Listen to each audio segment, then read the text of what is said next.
Welcome to the afternoon session 2G at the Texas Conference on Digital Libraries 2021. My name is Ramona Holmes, and I use she and her pronouns, and I'm the Associate Director at the University of North Texas Health Science Center. I'm also a member of the TCDL Planning Committee, and I'm happy to serve as your session moderator today. First, I want to talk about some housekeeping. The Texas Digital Library and the TCDL Planning Committee are dedicated to providing an experience for everyone that is free from all forms of harassment and inclusion of all people. We ask that everyone here today be considerate and respectful in speech and action, attempt collaboration before conflict, refrain from demeaning, discriminatory, or harassing behavior in speech, and be mindful of your environment and your fellow participants. You can also view our code of conduct on the homepage of the conference website. This session will run approximately 50 minutes till 3:50, and please feel free to take breaks as you need. I invite you to say hello in chat and to let us know where you're joining from there, share your resources, and to make comments throughout the meeting today. I will be monitoring chat, and you're encouraged to post your questions in the Q&A session. There will also be a poll that you can vote on, and keep an eye out for that as the speakers discuss things. I'm pleased to introduce our first set of speakers, Colleen Lyon, Susan Machichek, and Elise Naka, who will be presenting Putting Our Money Where Our Mouth Is, Creating and Managing an Open Access Publishing Fund. So I'm going to hand things to Elise because I believe she's kicking off.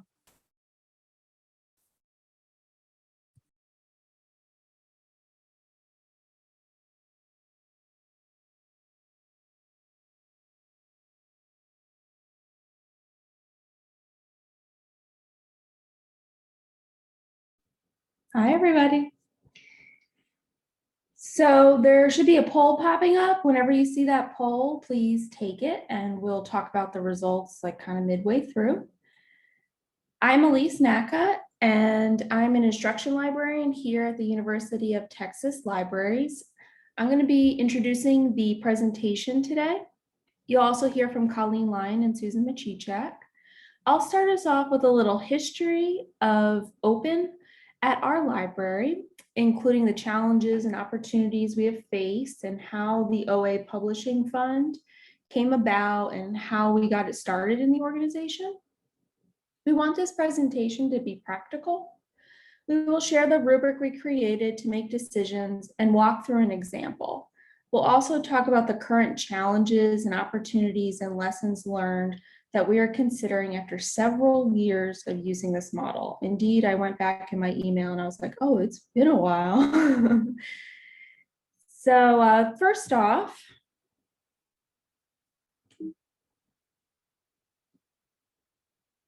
who are we?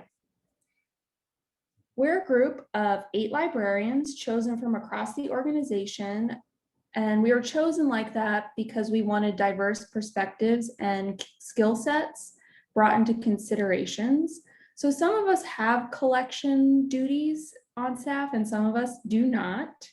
And some of us work in public facing roles and some of us do not. So speaking for myself, I do not have collection duties and I am public facing. I interface with faculty and undergrads. So I like that I'm able to bring the unique perspective of someone who works almost exclusively with undergrads to the table. But I also value that I can absorb the considerations my colleagues in the group bring to the table because it informs interactions I have with faculty and with students, but also with the work I do within my unit. So why did this group form? Much of what we'll discuss today, the ideas, the relationships, the challenges and opportunities came out of an organizational strategic initiative around scholarly communication that started before our current Vice Provost and Director, Lorraine Harricone, arrived. After Dr. Harricone arrived, she asked Colleen to build upon the work of that group to form an open agenda action team whose charge it was to strategize around promoting an open agenda on the UT campus. So in addition to creating awareness and engagement among staff at UTL to advance an open agenda, the group was eager to investigate possible partnerships and memberships in open scholarship initiatives that the library should support either financially or with staff time. The group created a report, and after the report was submitted, Dr. Harricombe brought her priorities to the equation, backed up with funding and a directive. She established a pot of money for an OA publishing fund, and its aim, in part, is proof of concept in nature. How can we demonstrate the value of OA on our campus, and how can we promote participation with OA publishers? So this is the how part. How did we make this dream real? Using the existing expertise and relationships we built, we convened as a group to move forward with the funding. And while our VP had an urgency behind her directive, she trusted us to know how to work within the existing culture at UTL and more broadly on campus, which we of course knew really well. We'd all been here for, I'll speak for myself, I've been here a long time. We wanted to make sure that we demonstrated the value of open to the organization. And keeping that in mind helped us devise the makeup of the group and the evaluation methods and communication coming from the group. So that was always kept front of mind, like how are we going to demonstrate the value of this among our staff? And I say that, I want to point that out because open was not an existing priority nor a part of the culture at UTL before we started. There was a lack of awareness among the staff. And while there was a lot of buy-in and many librarians championed the values of open, there was some resistance. UTL has one of the largest budgets in the country for collections and subscriptions. And so many faculty and the librarians who serve them could not see how existing tenure processes would work if we encourage faculty to publish in OA journals, as opposed to the high impact and pricey journals already established in their fields. And I, at the time, was fresh off of being the astronomy librarian on campus. And I can tell you that if it wasn't in our case, astrophysical journal, if it wasn't an astrophysical journal, it's like didn't happen because that was the journal for the department to publish to. So keeping that in mind, the OA Publishing Fund has been helpful in that it's not pressuring anyone to do anything. It's just creating alternate streams and supporting good models on our campus. So at this point, Colleen is going to talk about the evaluation process we devised. Thank you, Elise. So my name is Colleen Lyon. I use she, her pronouns, and my responsibility at UT Austin is broadly open access, copyright, and our institutional repository. So at this point, I'm going to poke Ramona and see what kind of responses we got to that poll and how many people have a fund for OA initiatives. So of the 19 answers, 37% say yes and 63 say no. Okay, excellent. Thank you. And thank you everybody for participating in that. Helps us kind of figure out who's here in the audience. So Elise explained how our group came into being and what our charge was. And I want to talk a little bit more about how we evaluate the different OA initiatives. These initiatives can be suggested by anyone, including the creator of the product or a vendor. And then our group meets in person 3 to 4 times per year to discuss the different options that have been brought up in that past, like 2 to 3 month period. We can also use that rubric to evaluate memberships if those opportunities happen to come up when we're off cycle from a meeting and we need to make a decision before our next meeting. We created a rubric, which we will show in just a moment, that allows us to be methodical and define our goals and priorities for the memberships fund clearly. You can see some of the aspects of the membership that we review on this slide here. While the rubric does keep us on track as a group, it allows for us to support new and unique initiatives that we can then decide upon holistically as a team. Many OA publishers are building the plane while flying, so to speak, and we want to be able to support those publishers and be bold where it makes sense.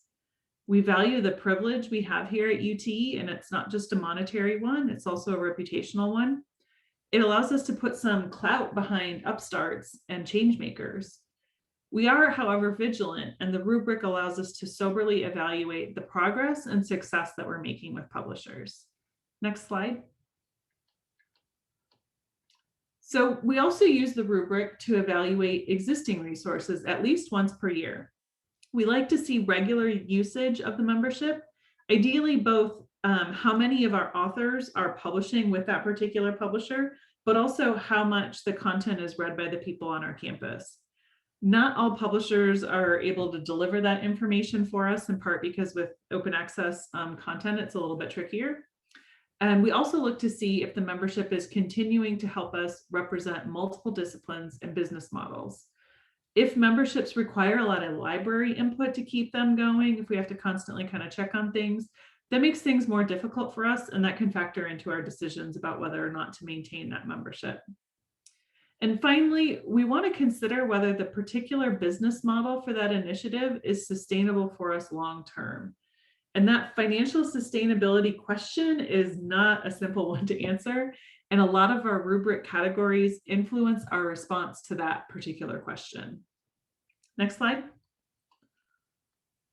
Okay, so here's the rubric, and you might need to expand your screen a little bit to see it closer.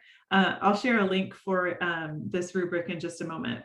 For this particular example that we're showing here, this is a rubric that we used in the context of an annual evaluation for a membership that we had initially funded, which we're not going to name, and we are evaluating it at this point after 3 years of participation in the membership. And at this point, we made a decision to drop the membership. We found the savings were well below the cost of the membership. And if you look kind of up in the top right-hand corner, you can see that the membership costs $6,750. And if you look down on line 7, asking if there's an author benefit and how much money we're saving, the max amount that we would have saved in that year is $2,434. So it's a big difference between how much we were spending on the membership and how much of a financial benefit our authors were getting. Faculty publication with this particular publisher was low. And we did outreach to faculty, but for whatever reason, the publisher was just not popular with them. And it was a bit of a mystery to this particular publisher too, why there weren't more publications from our institution. So with the limited funds that we had available to us, we decided to invest our money elsewhere. And we've only gotten a couple of questions about this particular publisher from faculty since we dropped the membership in 2019, which to me says, there's not an ongoing need for this either if we're not getting questions about how come we're not a member here.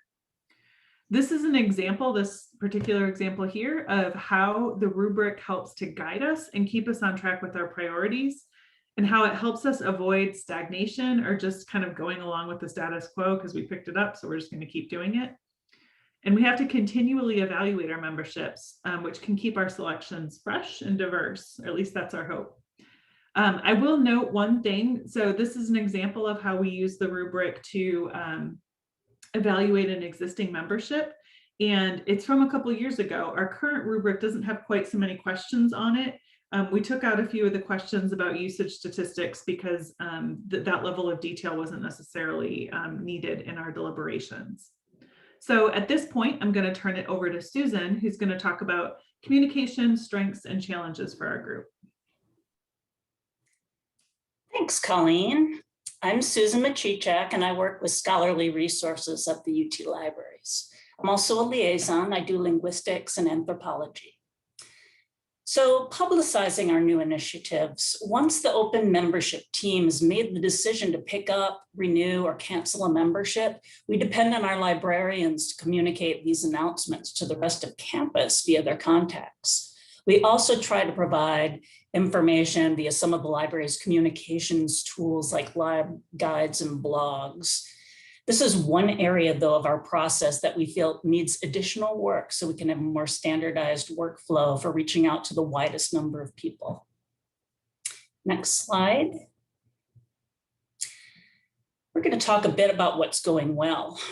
As part of the migration we had from Sierra to Alma last year and leading up to it, we built a new JIRA ticketing system we built several new JIRA ticketing systems, but one of them was for initiating orders and licenses and staging all the information we need to communicate to content management.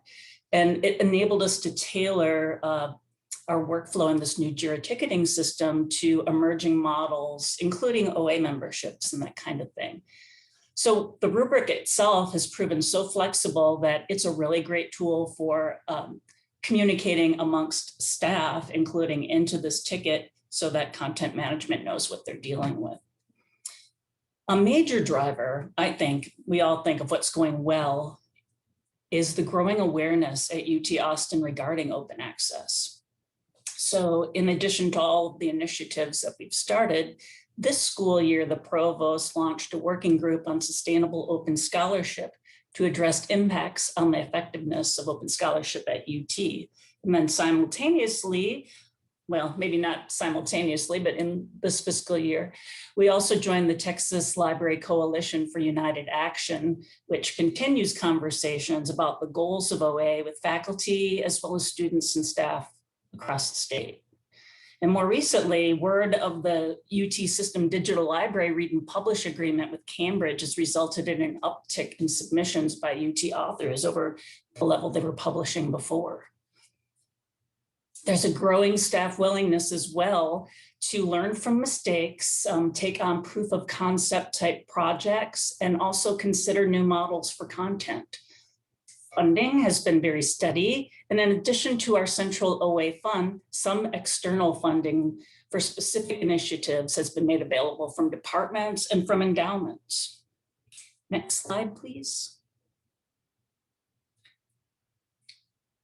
Challenges. Okay, moving to Alma. The tight timeline for migration was messy and cleanup projects are ongoing. And I understand that's true of migrations in general. We can't possibly participate in all the publishing options, but we make our best efforts to investigate and consider OA initiatives identified by librarians, staff, faculty, researchers. We also perform our work with a DEI, diversity, equity, and inclusion lens. So as part of our larger effort to dismantle exclusivity structures in publishing. Article processing charges are not a sustainable publishing model, so we've mostly avoided them, even though faculty frequently inquire whether we can pay. And everyone on the group wears multiple hats, and it can sometimes be difficult to find time for this work. And finally, certain disciplines still have kind of an aversion to making their work freely available, given concerns with integrity of their creative work, intellectual property, and those kinds of things. And this is the last of our prepared slides, and we're looking forward to your questions.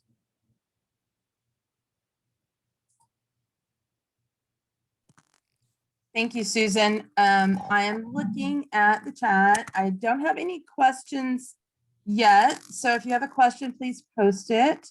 Colleen did add the rubric, a link to the rubric. If you are interested in grabbing that, I suggest you take a look at that. So please post your questions in the Whova Q&A. A minute. Oh, Santi Thompson asked, are there faculty members on your advisory group? Do faculty engage in any decision making?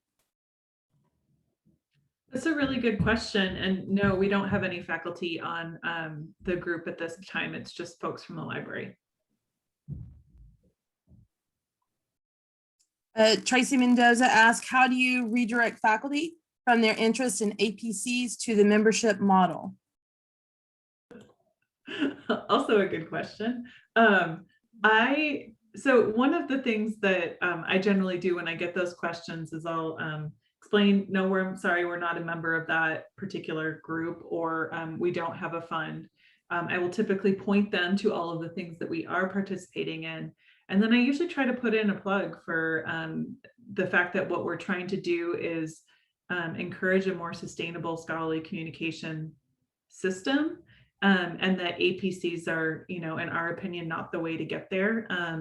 If they seem open to it, I'm happy to provide a little bit more information, but generally just kind of trying to redirect them to the things that we do support, and then always encouraging them to try to negotiate for a lower APC, because that is sometimes possible.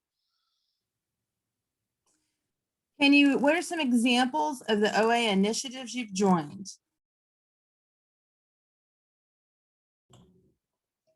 I'm just going to keep talking, Susan, unless you guys want me to stop. So we just recently signed an agreement with Cambridge University Press that is probably what you would call a transformative agreement, although I'm not sure I like that term. And that gives all of our authors the ability to publish with Cambridge University Press without needing to directly pay for an APC.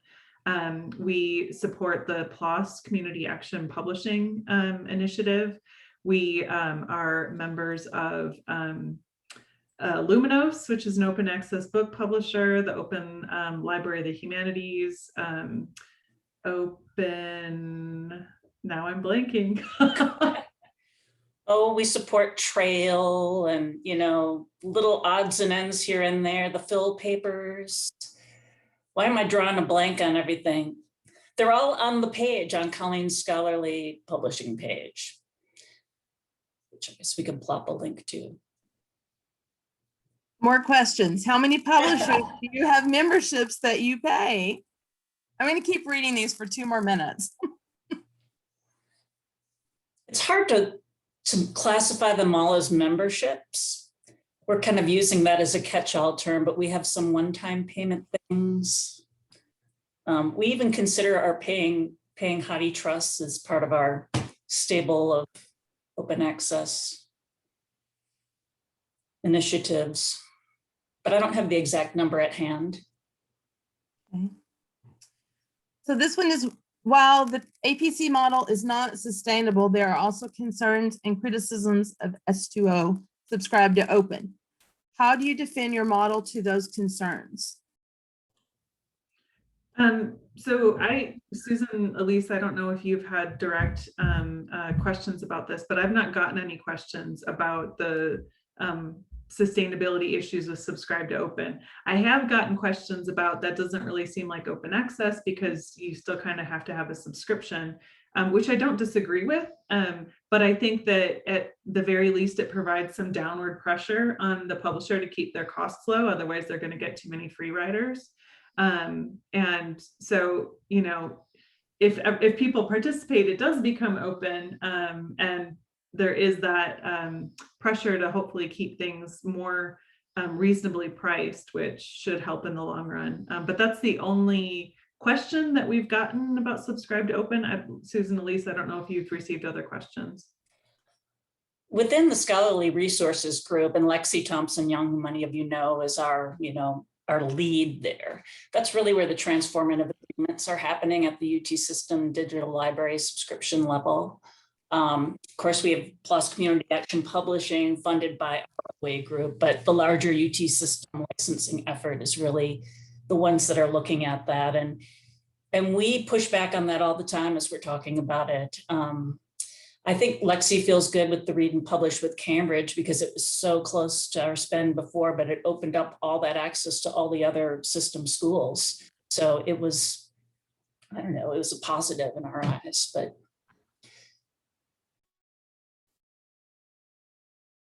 I have one more and then we're going to move on. Do you remind them that they can submit to the repository? Yes, that's a great question. So whenever we do get questions, particularly if the question is, I've got this, $1,200 APC that I can't pay, how can I, make my work more openly available? I always mention our repository as a free way that they can share their work and offer to do it for them. Not many take me up on it though. Thank you. Those were all great questions. And it is time to move on to our second set of speakers, which is Leah DeForest and Aaron Choate. And they are going to speak to us about recommendations for organizing a grants program. I am going to pass it to them. Great, thank you, Ramona, and good afternoon, everyone. I'm Leah DeForest. I use she, her pronouns, and I'm the communications manager with Texas Digital Library. I'm joined by my co-presenter, Aaron Choate, who's the director of research and strategy with UT Libraries, and we are so glad that you're all here with us today. So back in July of 2020, I was along with some colleagues from UT Austin Libraries were invited to join a grants management cross-functional team to develop recommendations to improve grant seeking and grant management efforts at all levels of the library at UT. Aaron and I are going to introduce you to our cross-functional team members, lend a little bit of context regarding our charge, work plan, and process. We're going to highlight our recommendations that we made to the executive team at UT Libraries, and then share the next steps that we've outlined in our report to the UT Libraries leadership. We'll have some time at the end for some discussion, and so you can save your questions for then or just drop them in the chat and we'll get to them later on. Next slide, please. So this is our charge, and you can read along with me here, but the grants management cross-functional team worked really hard and kept each other in check, trying to avoid scope creep and stick to the goals in our charge, which were to develop recommendations for methods that UT Libraries can use to ensure a supportive and structured environment for grant seekers there. We wanted to foster a rich portfolio of grant-supported research and development within the UTL and provide structured support for participation in faculty grant-funded research. In the next slide, we get to meet our fabulous team members. So this team met every other week for about 8 months, from July 2020 until March of 2021. The grants cross-functional team members are comprised from different areas of University of Texas Libraries. From left to right, Teresa Polk, Alyssa Guzman, Meryl Brodsky, myself, Leah DeForest, Michael Shensky, and Aaron Choate.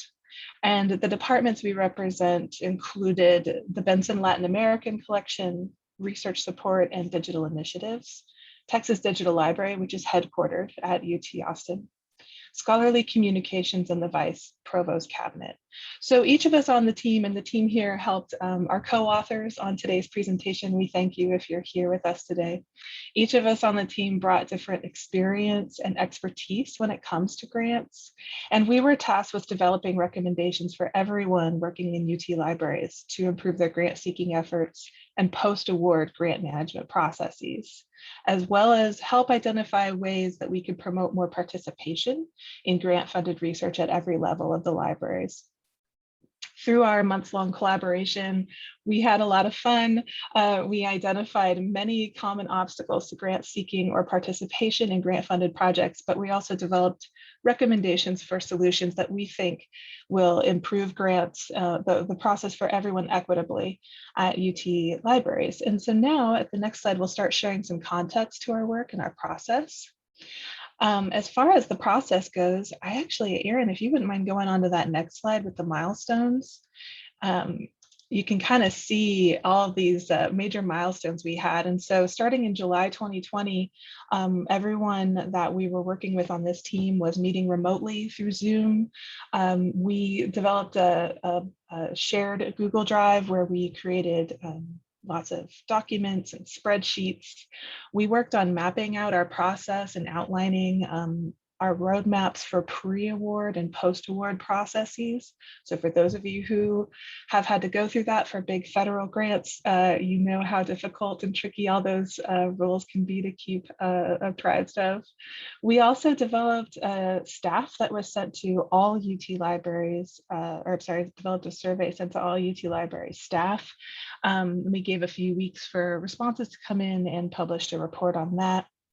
We had final recommendations, which included a couple of really heavy duty rounds of editing and quite quite a bit of work and input from our stakeholder groups before we presented our recommendations in a report and published the report for our UT Libraries colleagues to see. And so now I'm going to hand things off to Erin, who's going to go more in depth about the recommendations we outlined. Thanks, Leah. This is an overview of a more detailed report that was delivered to our executive team. And while it isn't available openly yet, we expect to be able to share it soon. If you are interested in receiving an update when it is available, feel free to contact Leah or myself. The team made 8 recommendations and wanted to highlight 2 specific key points. So I'll go through those first, and then I'll go through the rest of them. Our first key recommendation is to articulate a vision for grants that aligns with UT Libraries' strategic goals. This recommendation arose out of a strong consensus from all of the stakeholders we worked with, as well as the staff who filled out our survey, that they wanted to see a grant-seeking program working in concert with all of the other programs and initiatives and core services that we offer here at the libraries. That doesn't mean that we don't have opportunities to use grant applications to innovate. There are still plenty of opportunities to highlight our collections and our services and to build new relationships.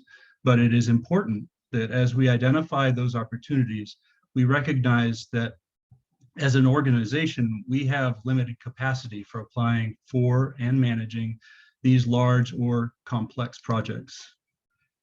Our second key recommendation is that UT Library either designate or hire a UT Libraries grants officer to manage the administration process. That would be working with teams from the initial ideation phase all the way through to the end of completing deliverables and final reports.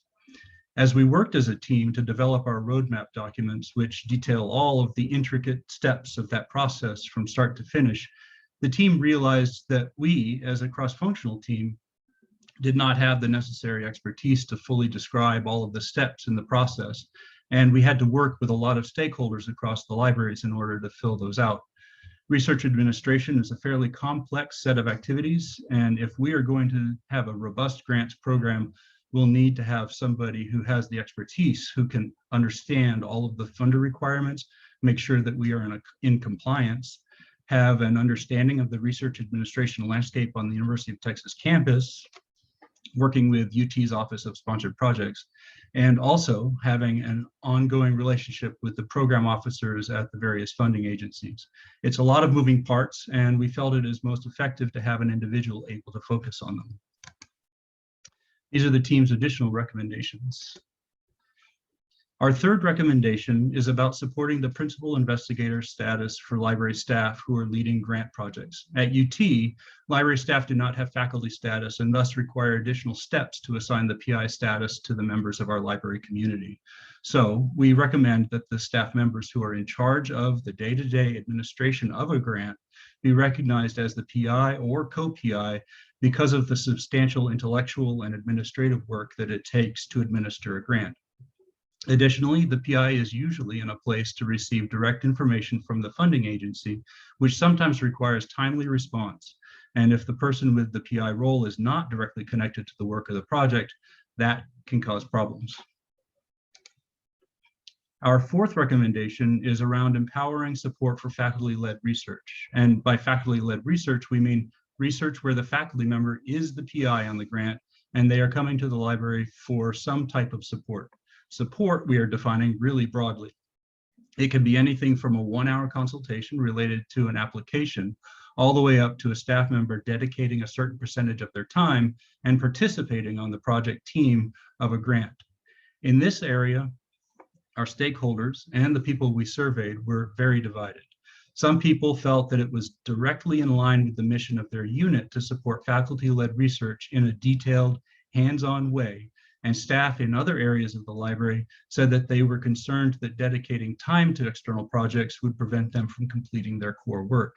So the team's recommendation was to empower managers at various levels of the library to work with their staff to define their teams and their departments, for their teams and their departments, what services and types of support for faculty-led research that it makes sense for them to offer.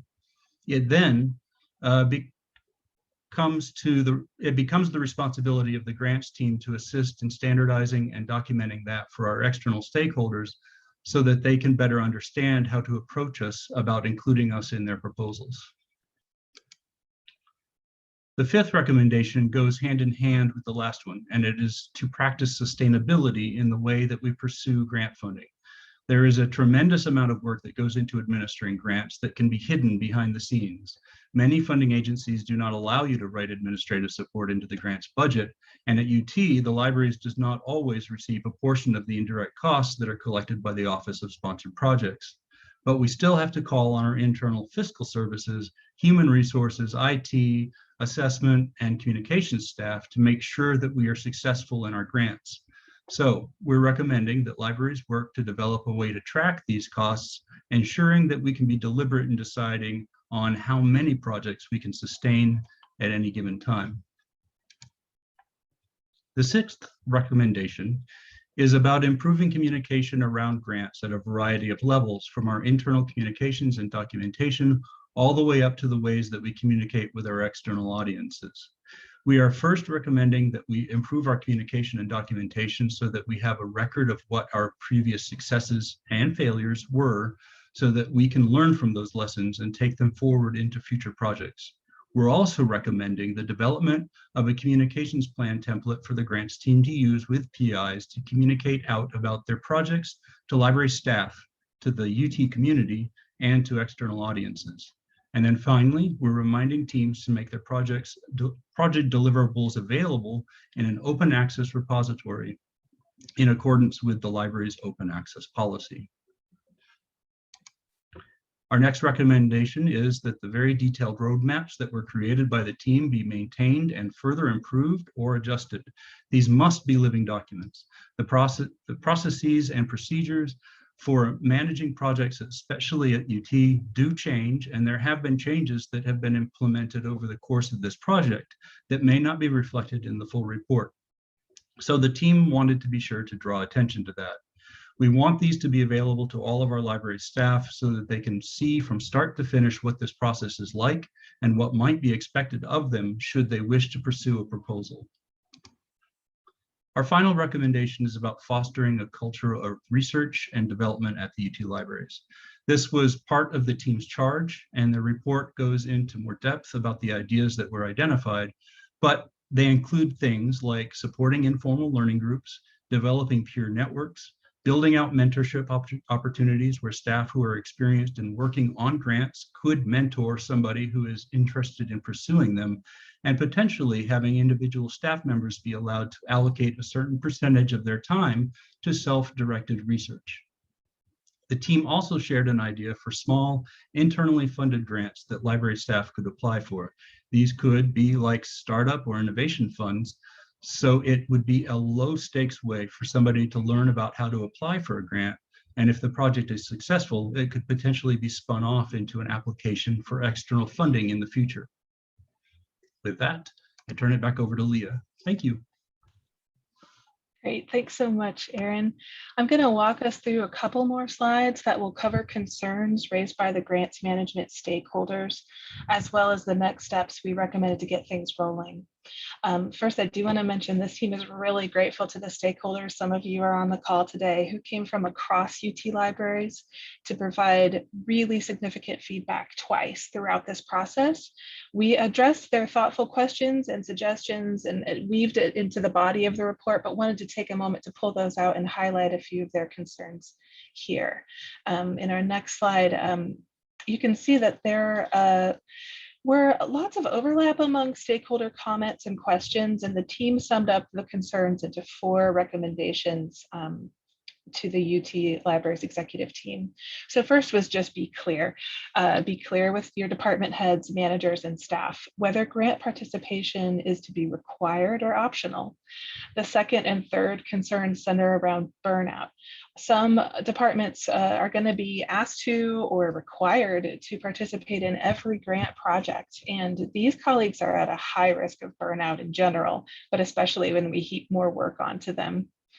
We also acknowledge where we are at in the world today. Morale is low, due to the pandemic, either transitioning to or from working remotely, social and racial unrest in the nation, and at UT Austin, as many other universities, there has been a wage freeze and a hiring freeze. And so any new initiative at this time could be viewed as one more thing for our colleagues who are already shouldering extra duties. And I think that's a concern that we can all relate to.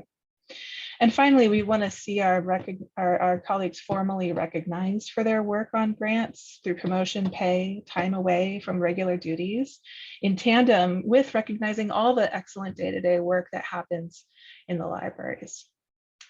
In our next slide here, we're going to line up a list of some concrete and practical actions that, in addition to our key recommendations, we think can help kickstart a more robust grants program at the UT libraries. And these center around communications training and convening grant practitioners. And so we have some recommendations here around communication. We would like to see a standing agenda item at all staff meetings around reporting out on research and development related work. And that includes grants, but also keeping in mind that many support staff are not named in the grant and should be encouraged to share their work as well. We'd like to see a section added to the UT Libraries website and/or e-newsletters that is dedicated to reporting on grant work, reporting out on grant seeking efforts, current grant funded projects underway, and any post-grant outcomes. Again, would really like to see grant work recognized at all levels of the library during our annual celebrations and all staff events, including staff who are instrumental to the success of grant funded projects but not officially named on the project team or identified in grant budgets. We also thought it might be a good idea to enlist a student, either undergrad or grad, to help us develop a list of previously funded grant projects at UT libraries, so colleagues could access a database that would be hosted online and see how others manage their projects. In terms of training, the UT Austin campus has a lot of great training and free training opportunities through their Office of Sponsored Projects, the Development Office, as well as the Office of Vice President for Research. And we would like to see staff encouraged to join the UT Association of Research Administrators, as well as developing a mentorship program internally among library staff who have an interest in learning about grant work and the library staff who have experience to share. And along those lines, convening and holding regular, for example, quarterly grants meetings or co-working sessions for all UT Library staff who are working on grants projects. You can share updates, commiserate, train each other, etc. And I think that we're at our last slide, and I do want to thank Erin and also the folks that helped us write these slides and write this report. I'm really proud of our work. I think we brought a lot of empathy to the process, and it was a big job, but I couldn't imagine a better team to work with on that. And so I think that we're back to you, Ramona, and Erin and I look forward to answering any questions you may have. Okay, we will open the floor to questions for Erin and Leah.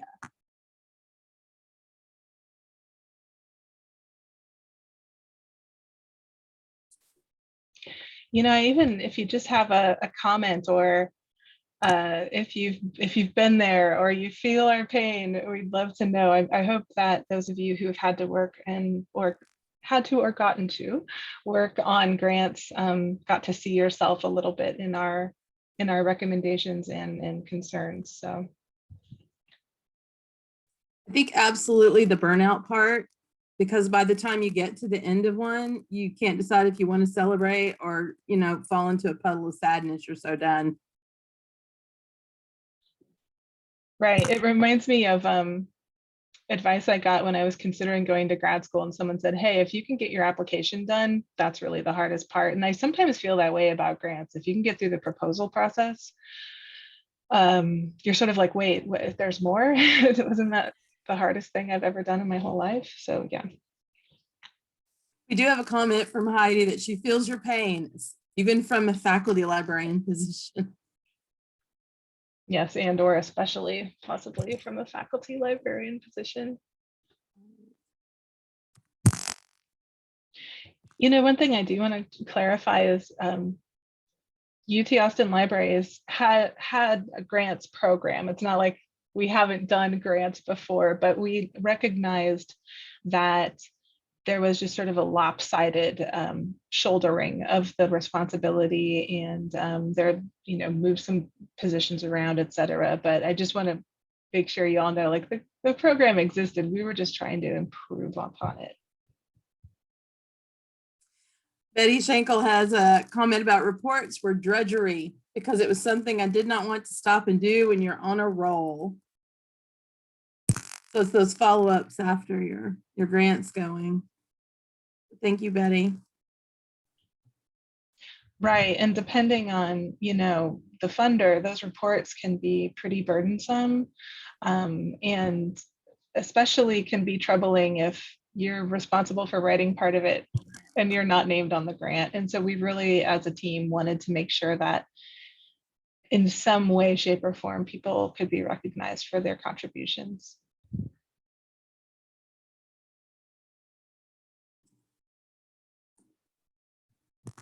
Well, we can wrap up a little early. I want to thank all of our speakers. This was really good today. I also have a couple plugs for TDL that I would like to talk about. First of all, we would like to invite everybody to look at our poster session, to go to our other sessions and see our posters, and participate in our scavenger hunt, which I can post into, there, it has been posted. There are a couple of really good ones I recommend. Black Lives Matter video project. It is building a digital collection for the preservation of social justice materials. Also adding the Chronicles of Oklahoma to the Gateway of Oklahoma History Digital Library. There is a capstone project case study specifically for the Texas Digital Library's Dataverse. They are integrating with R, that's a good one, and encouraging use of the repository for student engagement with the TDL repository. So I recommend you take a look at our posters. They're out there, and visit with those presenters. Also, TDL is looking to gauge interest in forming a new member group around research integrity, and this is building on some workshops that happened back in February. We have a survey for you to take, which will help us out on some details around the group, and I will also post that into the chat. If you would like to go and take that, we would be grateful to have feedback. And I would very much like to thank our presenters and give them a round of virtual applause for being here with us today. And thank you for attending. Thanks, Ramona. Great job. Bye all. Bye, everybody.